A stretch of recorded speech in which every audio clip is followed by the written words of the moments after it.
Yeah. Today is March 9th, 2016. We are at the house of Dave Matt, located on Higley Hill Road. My name is Logan McKay. Today's production crew is on video camera, Gordon Morris, on audio recorder, Cyrus Burt, and on still camera, Cyrus Burt. Okay? I'd like to ask you a few questions about your background. Sure. Have you always lived in Marlboro, or did you move here from somewhere else? I moved here from Connecticut. I worked here on a farm in the summers from 1970 to 74 while I was going to college in Connecticut. And then I moved up here full-time when I got out of school. So I've been here full-time since 74. When did you move to Marlboro? I moved here, I was staying here summers from 1970 to 1974. And then in 74 I moved here. That's the time. What were your parents' names and what were their careers? My father's name is Ernest and my mother's name is Marion. And my dad was a tool and die maker at the silversmith factories in Connecticut. And my mother was just a housewife and she worked part-time jobs to keep the family, keep income coming in the family. Where do they live now? They live at the farm that I own. And the farm has been in our family since it was first settled in the 1700s. In the 1920s, my grandmother, who was born here, my grandfather, who she met in Brattleboro, they were both working at the retreat, they moved to Connecticut for the factory jobs. And so my father was born down there, and I was born there. Then I moved back in the 70s, and in the 80s my dad moved back up here too. So they actually lived in the farmhouse where you were at the sugar house. They lived there. So, but that place has been in our family for a long time. My great uncle died in 1967, my grandmother's brother, and he had no heirs. He was just a bachelor guy.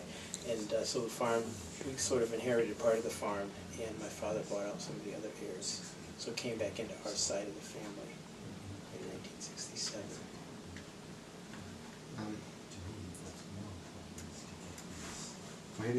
Where did you live as a child? In Connecticut. How would you describe yourself when you were a child? Oh, I don't know. I was curious about things. I like to take things apart. I was always a mechanic kind of person. I like machines. I like bicycles. They had, back in the day, you could go to a junkyard. You could kind of sneak in and get stuff. And my brother and I'd go there and get bunches of old bicycles and try to make one good one out of 3 or 4 different ones and stuff like that. Or I like tinkering with stuff. I like tinkering. Yeah. How many brothers or sisters do you have, and what are their names? I have a brother, Tom. He's older than I am, and I have a sister, Laura, who's younger than I am. I'm the second, so everybody else is younger. And I had another brother, Jeff, who passed away about 2 years ago, and then I have another sister, Sharon. So there were 5 of us in the family. Where do they live now? They live. My sister Sharon lives out in Ohio, and my brother Tom lives up in Waterbury, Vermont, and my sister Laura lives in Charlestown, New Hampshire. So most of us are in New England still. What are some of the benefits of living nearby other members of your family? I just get it's good. For myself and my parents, they get all the benefit because I'm always over there. They're in their 80s, and I'm always over there every day checking on them, making sure they have enough firewood, making sure they're okay. I bring them the paper because they don't get their own paper, and I just do stuff for them all the time. So that's good. But they also support me too. Like I had an operation this winter, and they brought over food for me and stuff like that. So it's good to have people that you know around to support you, give you moral support and companionship and stuff. But I'd say my parents benefit the most because I'm the child of theirs that's the closest. So I'm the one, if something goes wrong, I'm the one going over there to fix it for them all the time. Are there any downsides to it? Yeah, it's just a lot of work. Sometimes I need to do other things, but I've got to be over there helping them out. But mostly there's not too many downsides. It's not that bad. What high school did you go to? It was called Lyman Hall High School in Wallingford, Connecticut. Would you describe yourself differently as a teenager than when you were a child? I describe myself differently as a teenager. Yeah, everybody's. I mean, from a child to a teenager, you're a lot different, you're a lot more grown up. Your hormones are starting to kick in. You're starting to learn different things. You're much different. Yeah. What college or university did you attend? University of Connecticut. What was your plan to study there?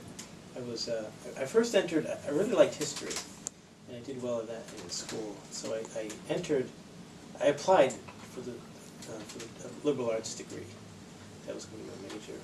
And then partway through the summer I realized that I don't really have any inclination to be a teacher. And really, if you have a history degree, there's not a lot you can do with it. And I thought an engineering degree would be a lot more useful. So I switched over to the School of Engineering. My grades were good enough that I could be accepted to the School of Engineering. And so I graduated with a civil engineering degree from the University of Connecticut. What are some of the reasons why you moved here? Oh, family's here. I love it here. This is the best place. This is just what I want to do. My original plan when I went to college was to get an engineering job, which paid pretty well, and work at that for maybe 10 years.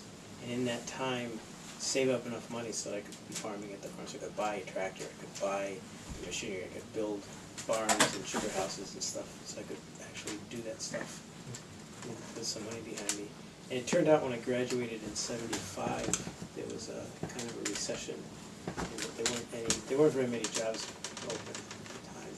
And the farm that I've been working on here in Marlboro needed somebody full-time, so I worked there full-time. Got a job on the farm. It was really work that I liked to do. I didn't know if I'd like the engineering work, and I don't know still. I never was an engineer. I have the degree, but I never worked as an engineer. But having the opportunity to work at the farm was great for me. And anyway, it's a different path than what I sort of planned as an 18-year-old, but it turned out to be all right. It actually turned out to be really good for me. When did you build your home on Higley Hill Road?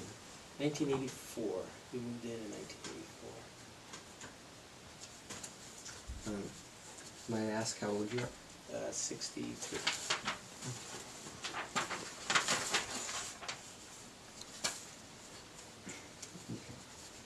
Your late wife, Judy Matt, was a veterinarian.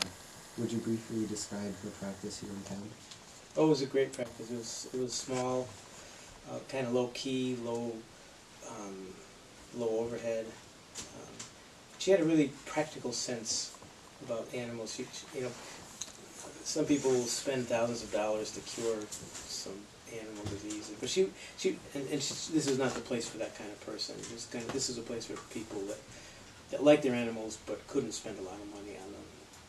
And so her practice was small animals, strictly cats and dogs. And then she'd get odd things like a swan. We had a swan in here, an owl, and I think a beaver once. But she's had lots of strange things too, but mostly it was cats and dogs. What are your children's names? I have a son, Jeremy, and a son, Eric. And Jeremy lives in up near Montpelier, and he's an engineer. He did get an engineering degree, and he's actually working as an engineer. And my son Eric lives here in town, and maybe you've met him. He was in the sugar house. Yeah. So yeah, he lives here, and he helps me out, and he's got several odd jobs that he does for other people on a part-time basis. And kind of man about town. Not man about town, but jack of all trades, I guess is what I mean to say. He does a lot of different things. Who were their teachers when they attended Marlboro School? Well, David, John Esau, Judy, can't remember her last name. They had boy, that's a tough one, because my memory's not that great. Esther Fielding for kindergarten.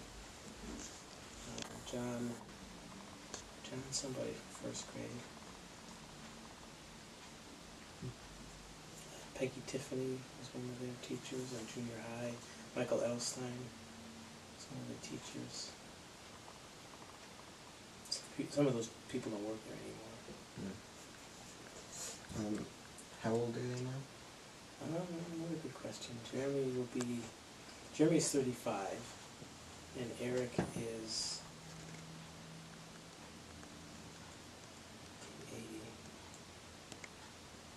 No, I'm sorry, Jeremy's 37, and Eric's 35. What are they doing in their lives? Well, Jeremy's an engineer. He works outside of Montpelier, and he's an environmental engineer, so he works on these brownfield sites where there's been some leakage of chemicals into the ground, and he analyzes the soil and drills wells and for the company that he works for, and to monitor and see where the pollution is, what the pollution is, where it is, and where it might be going, and then how to remediate it, how to fix it. So he does that. And then Eric does all kinds of things. He's helped me a lot in building things and doing the farming and logging with me. He helps with the maple syrup and the haying. And he also works for a fellow that's doing a lot of building in Guilford. He's got a big project down there.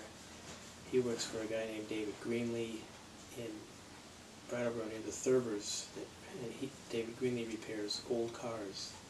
So Eric does machine work for him. And he fixes computers. Lots of stuff.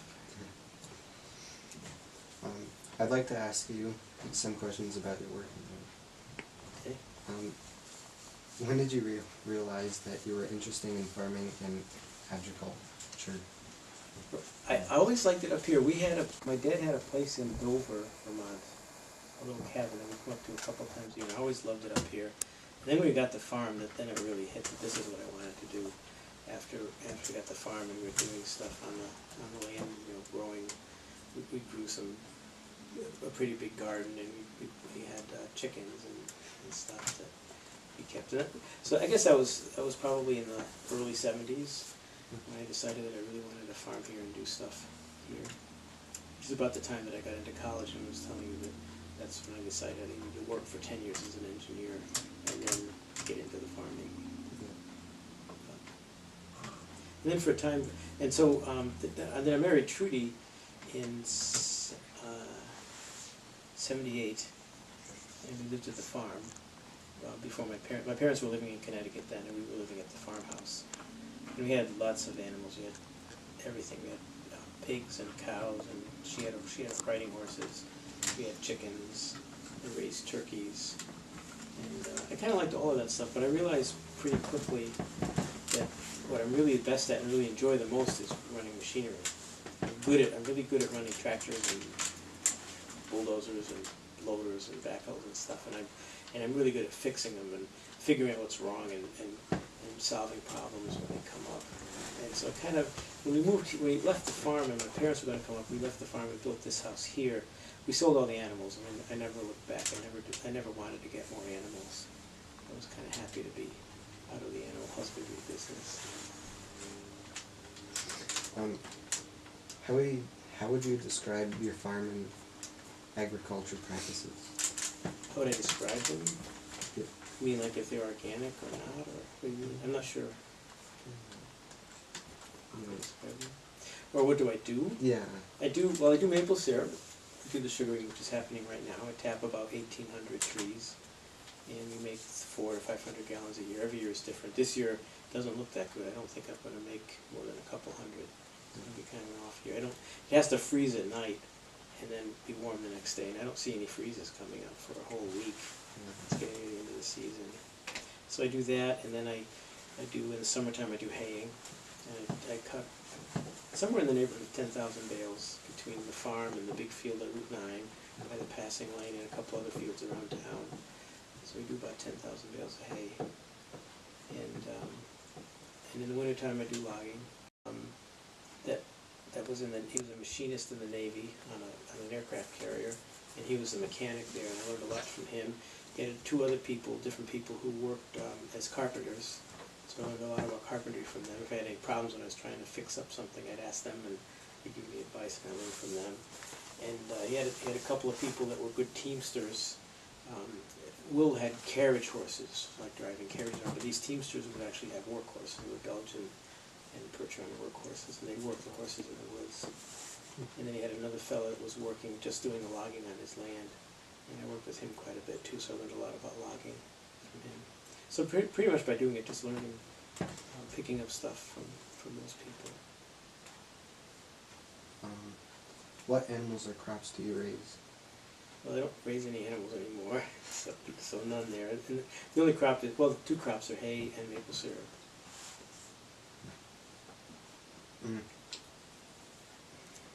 Why have you chosen to raise the crops that you do?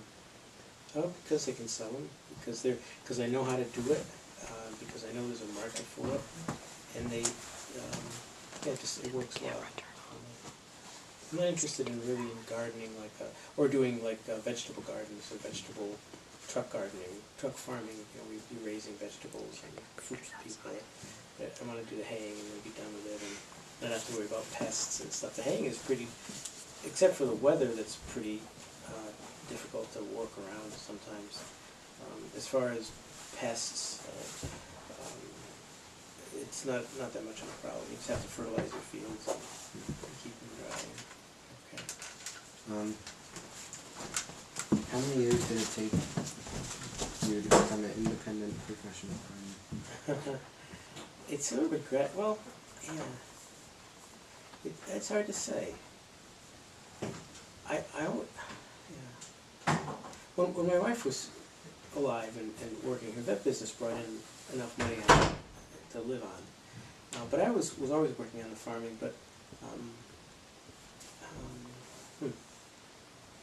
it's hard to answer that. I mean, I guess if you mean professional full-time, I started full-time in 1979 when my son Jeremy was born, because I then quit my job at the farm and became a stay-at-home dad, while Trudy kept on with the vet business. And so that, then she was actually working as a vet in Brattleboro. She wasn't starting a business then. And then when she started her own business, then her and I just had our own separate businesses going. I had the farming, and she had the vet stuff. So I guess when that was, I guess that was probably in the early 1980s when I was farming full time.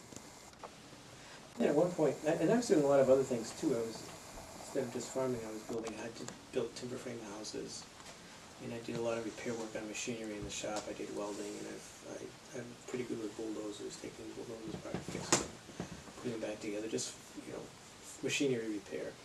But there's so many things I needed to do with the farm. I needed to get the fields in better shape. I needed to drain them.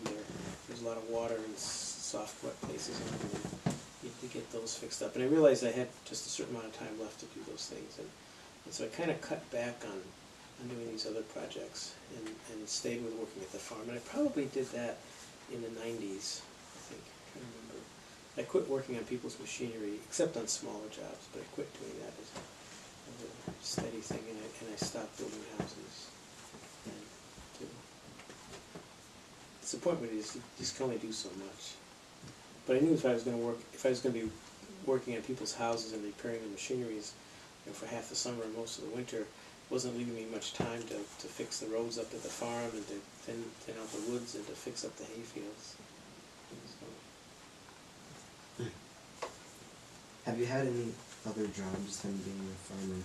What else have you done? Not really. Not really. I've done lots of different things, but I've not worked for other people very much. When I was a kid in high school, I worked at a restaurant as a dishwasher for a while. I worked at college in the work-study program, doing stuff there. I worked in a chemistry lab for a while, for a couple of years. And I worked in the engineering department, also in the work-study. But those were pretty small, pretty minor things, and didn't take up a lot of time. I mean, they weren't for a long period of time. But So I've been farming mostly since I got out of college. In '75, either working at Will Davison's farm or working in my own place. For how many years have you had your farm? Have I had it? Well, my dad owned it until Trudy and I bought my mom and dad out. I think in 1995. I'd have to look that up, but it's about mid 1990s. We bought them out, and then we don't anymore because she's not here. But I own the farm completely now. It's all in my name. But my folks kept, they call it a life interest or a life estate. They kept the right to live there as long as they are able to, as long as they're alive. They have the right to stay in the house, which is fine. That's just what I wanted. I wanted them to be there. It's a nice place for them, and that's great. So. Why did you want to become a professional farmer in the first place? I just like it. What I like about it is that I'm my own boss.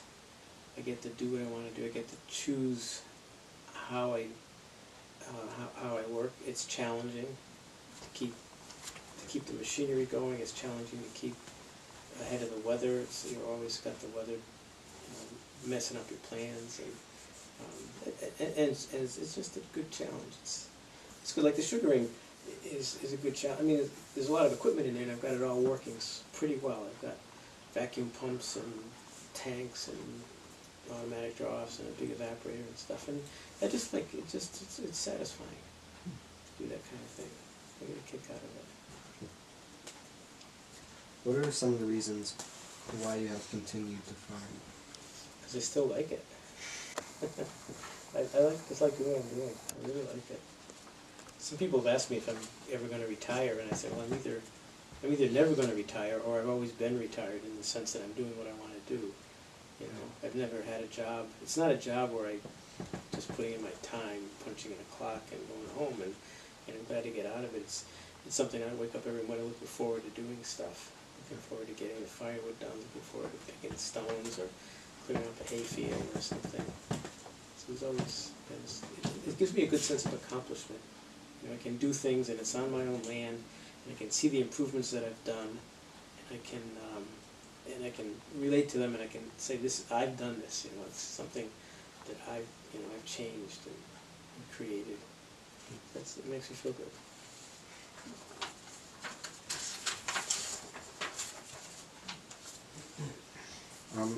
What people or ideas or experiences would you say have influenced you about farming, or especially your farm?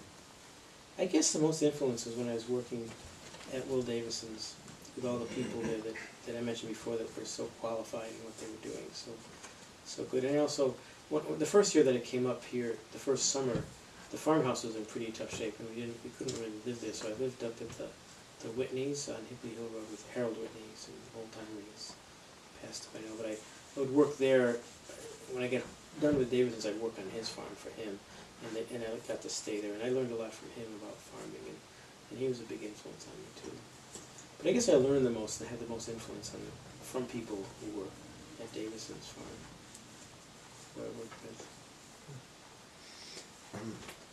What are some of the more important skills one has to have in order to have a farming career?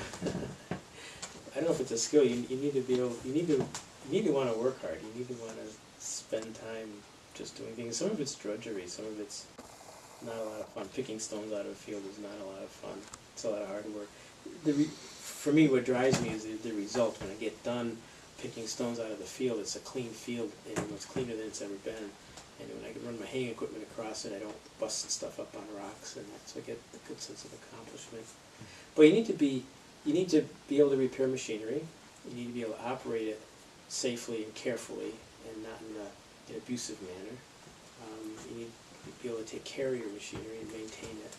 So mechanic skills are pretty important. You need to just have a good sense of planning. You need to know what's going to happen, or guess what's going to happen, and so you know what you're going to be. If you're gonna, like for haying, you need to know what the weather's going to be, so you can figure out how much to cut and if you should cut at all, and you just have to be able to check the weather out, make good guesses about what it's gonna be.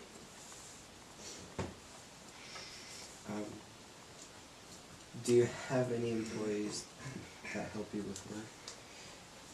Just Eric, mostly. Well, once in a while I hire people, like Cyrus's dad is helping in the sugar house today, if I'm in a bind. But mostly it's just myself and my sons.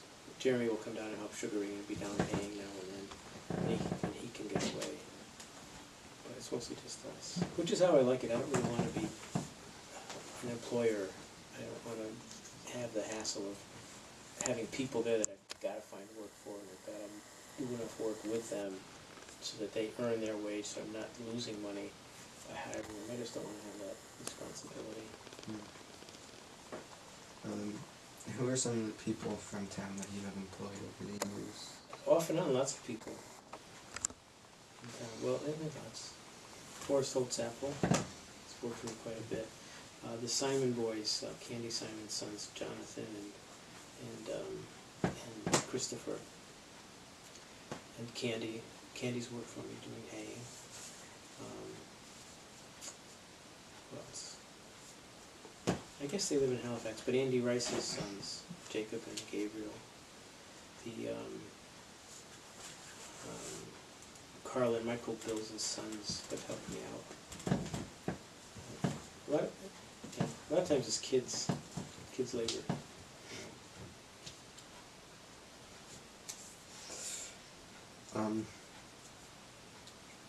Would you please tell us a bit about the history of the sugar house? The sugar house, I built it in '79.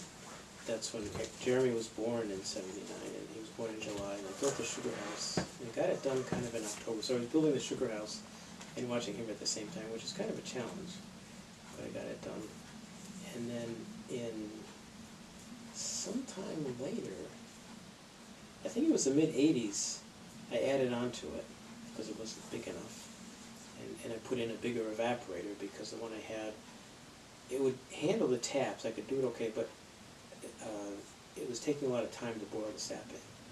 And by getting a bigger evaporator, I almost doubled how fast I can boil, which means less time spent in the sugar house, which means more money per hour when I'm actually working in the sugar house.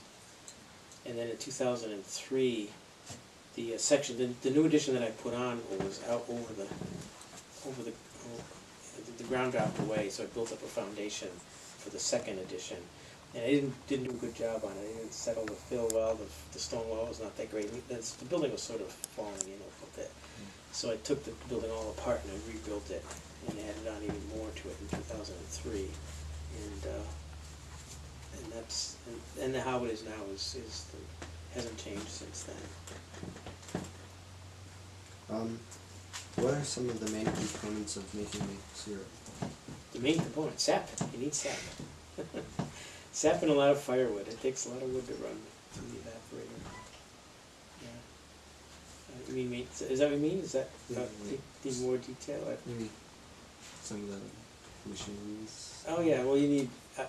You need an evaporator to boil the sap away, the water out of the sap.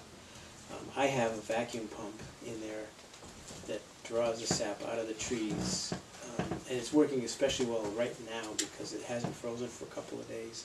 But the vacuum is still drawing sap out of the trees because there's not the heat, the freezing at night and then the heating up the next day creates a pressure in the tree that makes the sap run out.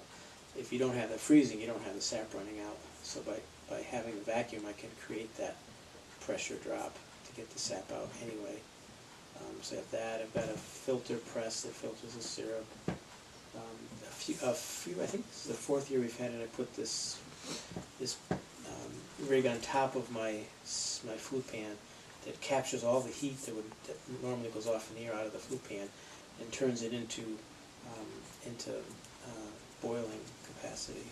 So by putting the steam away, it's called the steam away, but by putting that on, instead of, I can run through, before I had that on, I could run through 300 gallons of sap an hour, and now I can do 450. And it costs me, and instead of getting 25 gallons of syrup out of a rack of wood, I get 35. So I boil faster, I use less wood, and the only thing it cost me, besides buying the rig, was to is to run a small motor that blows air up through it. So it's really, it was a good investment. As far as efficiency goes, good investment. You also need to be able to walk a lot, because there's miles of lines out there. You've got to walk them. Start out, you got to walk them to tap them, and then whenever there's a break in the line, you've got to walk out there and fix it, find it and fix it, and then you've got to walk out through there to clean up, to clean the system afterwards. So you need to be good on your feet. Good snowshoes are a good important thing. Got a bunch of good snowshoes. Walking around out there. How would you say your farm work has changed over your career? Well, it's changed in that I've sort of consolidated into the three things: the haying, the firewood, and the maple syrup. Before I was doing lots of stuff. I did raise beef cattle when we were living there, and I raised pigs and would sell piglets, and then also sell pork, and raise chickens just for our own use, for the eggs that we got. We had a cow that we were milking for our own milk. I don't really want to face that if I can help it. With the hay, I can just grow the hay year after year. It just keeps growing. I don't have to reseed it. It's kind of, I would reseed when I reseeded the field with timothy and clover, which kind of, they last a while, but then they sort of get died out, and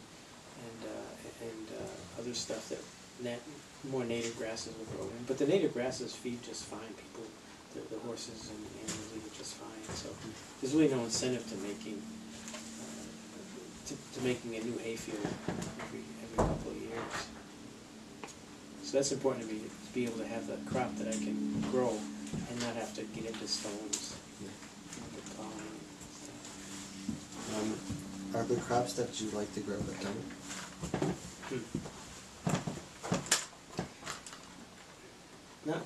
Not on a commercial scale. I'd like to grow more strawberries. I don't have time to. I love strawberries. I like to have my own patch here. But as far as crops go, no. I'm pretty happy with the hay right now. If something like hemp came along, it was legal, I might consider growing that. Because I think that's it's a good fiber to grow. I think there's some good points about hemp, and I could try to grow that. But at the moment it's illegal, so there's no point getting involved in that. Are there animals you'd like to raise but don't? No. Actually, I miss the pigs. I really like having the pigs. They've got a bad rap because they're kind of messy, but mostly the messiness is just how they're made to stay. But they're a really smart animal. They're personable. They're friendly. They like people. Once you get to know them, and they get used to you, they're friendly and they're smart. They're a really smart animal. I like that. Chickens, I kind of like chickens too. I like the way they kind of peck around and stuff. But I don't know that I like them well enough to assume the responsibility of keeping them either. Because if you have animals, it's every single day. You've got to feed them twice a day and clean them up and clean up their stalls and pens and sometimes it's nice not to have that hanging over your head. It'd be nice to go away for a couple of days and not to have to find somebody to do your chores for you. Would you describe what the main farming activities you have to do in each season throughout an entire year? Well, the main thing, starting in the springtime, which is now, that's when my season really starts. Is the sugaring, and then right after sugaring, I cut all my sugar wood, so it's all done and it's drying for the next year. I don't have to worry about it. And then I start my firewood business, and that I try to get as much of that done before haying starts, but I don't usually finish it all.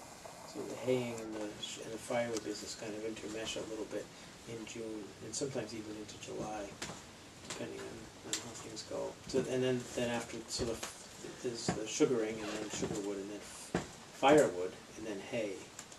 And then the haying takes up most of the summer, and into the fall with the second cutting of hay, because I cut twice. And then in the wintertime, I can take it a little easy, but I also, if something goes wrong on a piece of equipment, I have a little notebook and I write down what it needs. So, if something goes wrong in July and I can't fix it right then, but I can get by without fixing it, I'll do so. But if I don't write it down, I won't remember in December that this baler needs to be adjusted in this way or something. So I write all that stuff down, and then I go through that stuff in the wintertime, and bring it into my shop and fix it up. And then in the wintertime too, if it's kind of good weather and not too deep of snow, I'll work in the woods. I'll do some logging. I've got a skidder and cut trees. Now, the last couple of years I worked for Sally Andrews up the road here, but mostly I work on my own land to keep it good. What are the various products that you sell? Firewood, the maple syrup, and the hay are the big three. How do you sell them? Do people come to you, or do you sell them to stores that sell your product? The firewood I sell to people mostly in town, right around here.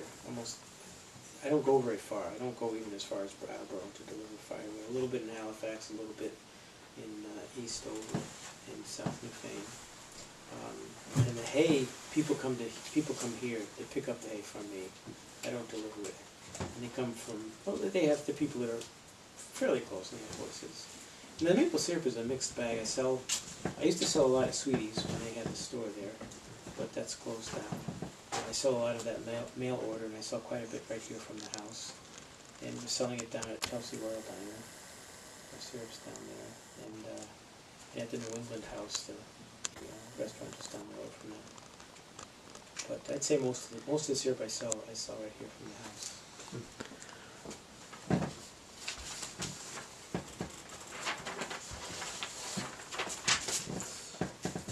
Who is a typical buyer of your products? There is no typical buyer, because I have so many different products. The people who buy firewood are just residents of the town that burn wood for heat. And then the people who buy the hay have animals. They're hobby farmers generally, because they're not producing their own hay. So they've got a few sheep in the backyard, or they've got some goats, or they've got some horses to play with, to ride and stuff, riding horses. And the maple syrup is just anybody. It's no typical. People, I guess, typical about them is they all like maple syrup, but beyond that, there's no typical. What do buyers of your products say to you about what they've bought? Everybody's happy. I make sure I do a good job, and for the hay, I've got a good reputation for selling hay that's good for horses. It's tricky to make horse hay because the horses can't have hay that's a little bit dusty, and if you bale up hay that's not quite dry enough, it'll dust. If you put it in the bale, pack it in a barn, in a week or two or three or a month or two, it'll get dusty, and that's bad for the horses. So I've got a reputation for making hay that's not dusty. The maple syrup, I've got a good reputation for flavor. I think there's something about that farm and the trees up on the hill that make a good flavored syrup. And I also do all I can on my own side to make that happen too. I keep my equipment clean, I boil hard and fast with a good hot fire, so the syrup's not sitting and just slowly simmering, that it changes color and taste. Those are all things I do to make it taste better. And the firewood, people are mostly happy with the firewood. I make sure that when they buy a cord, they get a cord. I make sure that and I always tell people, if I brought you wood and you stack it up and decide it's not a cord, let me know and I'll bring you more questions asked to make sure that they're happy with the volume. And I'm also careful when I load up my truck to load up a little extra to make sure that doesn't happen. And sometimes I make a mistake, and sometimes I'm just not, or the load's different or something. And some people have said I'm short, but it doesn't happen too often. In your opinion, what are some of the difficulties that you and farms of your size face today? Today? Well, the difficulties we face, and we've always faced, is the weather. Everything I do is so dependent on the weather. It makes it hard. If you have a good year, everything's great, but you have a year that's too wet, the fields are all soft and you can't get the hay off because you don't have any dry weather. That's hard to deal with. And this year for sugaring, we haven't had the right weather for what I like is a night that's 25, and then the next day is 45, a high pressure, sunny, bright sunny day with the freezes. You get several of those days in a row, you make a lot of syrup. But so the weather is a big challenge. As far as things now, as opposed to before, I don't think there's been, like in terms of regulation, nothing has really changed that much in terms of making sure I do the stuff right. It's about the same. Is there such thing as a typical day of work for you? No. No, they're all different. When I'm doing sugaring, that's a typical day of sugaring is to go over and check what's going on in the sugar house. If we got sap, decide if when I need to boil so that I'm finished up boiling at the end of the run, kind of thing. When I'm doing firewood, I just get over there and process firewood, or when I do hay, some days I mow hay, sometimes I ted it, sometimes I rake it, peel it, you know. But every day is different. You never know what's going to break, or what's going to go wrong, or what's going to go right. Sometimes things go really well. It's hard. Does that change from season to season? Yeah, well, the haying is the most stressful season for me because you've got to decide how much to cut. I've got to get people lined up I've got to guess when it's going to be dry enough, which is generally the next day, but not always. I've got to figure out who can come to pick up the hay. So I've got to have enough people coming, and I can't have too many people coming or not enough, because if I have too many people coming, they've come from a distance, they want to go home with a truckload of hay, and I don't have it for them because I don't have enough. Or if I don't get enough people coming, I end up with hay stuck on the field. And then sometimes the weatherman lies to me. You know, I hear a good forecast for several days in a row, and so I mow a bunch of hay, and then that afternoon they'll say, oh, it's going to change, it's not the same. You know, it's going to be cloudy the next day, so it's not going to dry, and the day after that it might rain. So I'm left with this hay that's mowed down, it's not going to dry any amount of time it should have, and so it's just hard to handle the haying. That's the most stressful. The haying and the weather. With the sugaring, it's different.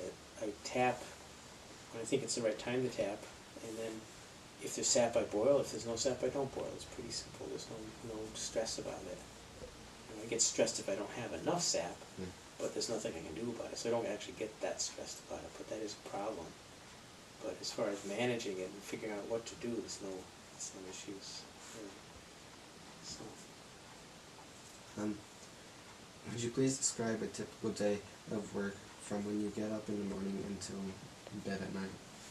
Select any season. Okay. Yeah, so a typical day, like say I'm in the midst of haying, but I'm still doing firewood. I'll get up in the morning, check my weather, and the computer is great now because I get a much better weather forecast, much more detailed for several days in a row. And I complain about the weatherman, but they're better than they used to be because I'm not losing as much hay as I ever used to. Anyway, so I get up in the morning, I check my computer, see what the weather's going to be, and if it's going to be good, I'll head out to the field and I'll mow. And it usually takes me an hour or two to mow a particular field. And then when I get done with that, I turn around and get on a different tractor with a tedder, and the tedder is what stirs up the hay. It spreads it out. So I'll ted the hay. And then nothing needs to be done.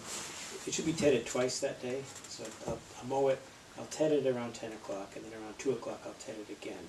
And the hay is done for that day. And in the meantime, I'll have my firewood business still operating, and I won't have done all my deliveries, so I'll get on the machine and I'll process out some firewood and deliver it. And then 2 o'clock I'll come back and ted some more. And then for the rest of the day I'll finish up with the firewood. And then the day after that, if it's good haying weather, it means that I can ted it again in the morning, again around 10 o'clock. So before that I'll do a little firewood, then I'll ted hay at 10. And then I'll grab a quick lunch, and then I'll have to rake it, and then I bale it. So the second day is tedding, raking, and baling. And then making sure everybody's coming, and so also that morning that I've mowed hay, I'll make phone calls. I'll tell people I've mowed hay, and I'm going to have so and so many bales. I guess I'm going to have so and so many bales for you to pick up. And so I get arrangements to get people to come and pick up the hay.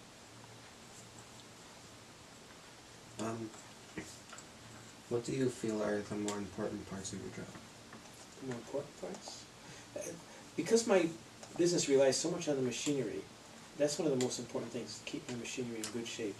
To have good machinery, first of all, which I've ended up, over the years I've bought and sold and you know, bought something and it didn't work out that well, or bought something and it got worn out, and so I bought a new one. But anyway, over the years I've developed a pretty good line of machinery. But I depend on the machinery pretty strongly, so I've got to make sure that that's all working well, that I keep it in good shape, I keep the oils changed, I keep it greased.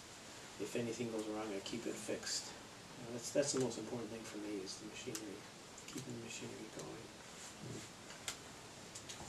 In what ways does your job benefit others?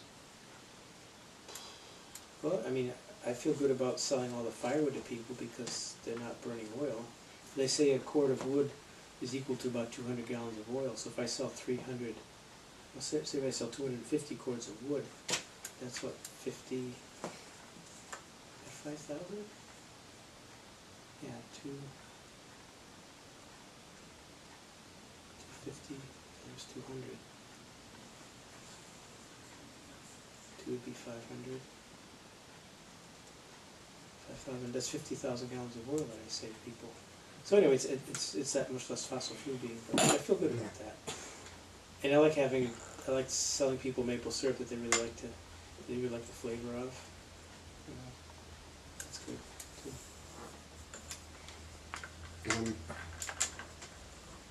And what are some of the parts of your job you really like?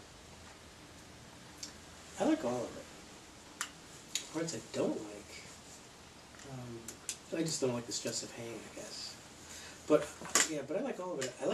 What really drives me is I like the sense of accomplishment. I like the sense that I'm doing something good. I like the sense that I've turned that farm from a pretty kind of rundown farm that my great uncle was running by himself. And I can't fault him. He was running it by himself, doing all the work with horses. You know, he was kind of an old timer. But I just like being able to do. I like accomplishing things. I like standing back and seeing the good work I've done. You know, and fixing it. The fields are really nice fields now. They didn't used to be. They used to be full of water, wet all the time, and full of stones. And what drives me is a sense of accomplishment, of doing good things, you know, and doing them well. It makes me feel good. Are there any other parts of your work you dislike that you have to do? Yeah, let's see. My firewood processor. I probably spend the most time running equipment.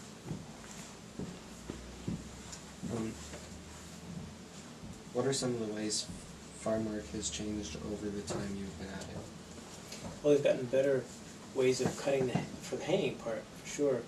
I used to cut it with a machine that just cut the hay down and left it there with a cutter bar, which was a rig that it would plug up. In other words, it didn't cut cleanly. But one of the big advancements they made was a mower conditioner, which takes and cuts the hay, and it runs through the cutter pretty easy, and then it squeezes it between rollers, so it actually cracks the stem at every 6 inches, so it makes it dry a lot faster. That was a big improvement that I've seen. The other big improvement it sounds like a small thing, but actually turned out to be pretty big, was these cordless drills for tapping. Are tremendous. I've got 3 or 4 of them, so we send people out in the woods and you get a lot of tapping done. I used to have to use a gas-powered drill, which is heavy, weighed 5 times as much as a tapper, and you needed 2 people because you needed somebody to just run the machine and somebody else to come in behind you and tap. So that meant that the whole sugar bush had to be walked twice when you're tapping it. With the cordless drills, it just makes it so much better because one person has a drill, he drills a hole, sets the drill down, puts the spout in, goes on to the next one, somebody else over there is doing another line, so you don't have to have somebody walking 2 lines twice. You know, that was a big difference.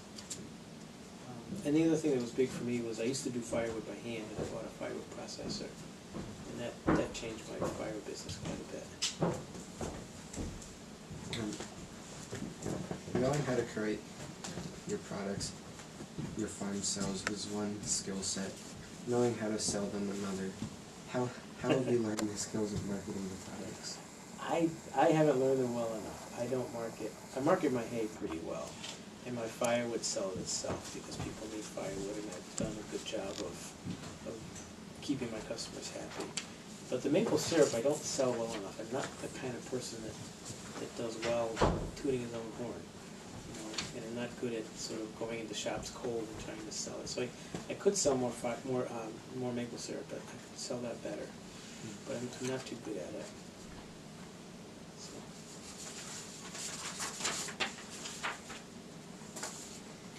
What do you see as the future of your farming model? I don't know. I'm hoping that my sons will take over and want to either retire here or do something here on their own, do something with the farm. I don't know. It's a tough question. But I'm hoping I want it to stay in the family. I'm working really hard to put the farm.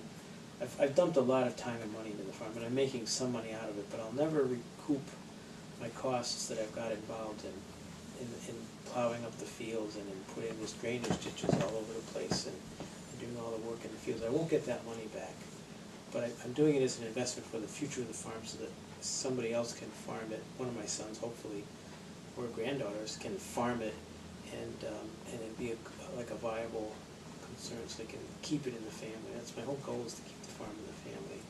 When I work in the woods and I thin out the trees and cut the junk ones, I never cut a good tree unless that tree is on its way out, because I want that tree to be there if they need to sell the tree to pay the taxes. Right now I'm able, because I live by myself and I've got some, and I work pretty hard, I can pay the taxes, but I don't want the farm to be a burden on anybody, so that they kind of feel they have to sell the farm for taxes to pay the taxes. I want it to be on a paying basis. So even if they don't actually do the farming, they could lease the hay fields, they could lease the sugaring operation, and make enough money to at least keep the farm, paying for itself. So. What are some of your interests outside of your farm work? I'm kind of a one-trick pony here at the farm, and it keeps me pretty interested. I'm interested in my grandkids. I don't know if that counts, but I've got 2 granddaughters who are 8 years old. They're a big part of my life. I make sure I pay a lot of attention to them. I want them to grow up well, and I like them to come down here, and they don't get the chance to be outside in the woods too much where they live. We make sure we do outside stuff for them, and go canoeing or go camping and that kind of thing. The farm really consumes me. That's really my big thing, is the farm. Keeping it going, keeping everything working. Yeah. What people or experience would you say have influenced you in your personal life, and in what ways have they influenced you?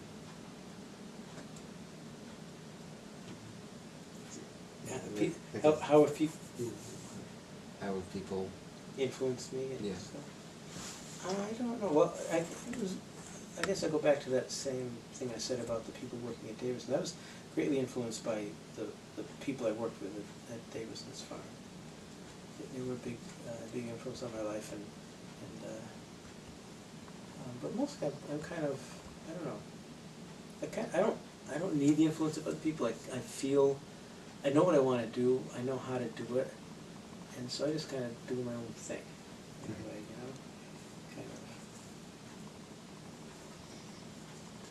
kind of. Is there anything else about your life or work in town that you'd like to mention but I haven't asked you about?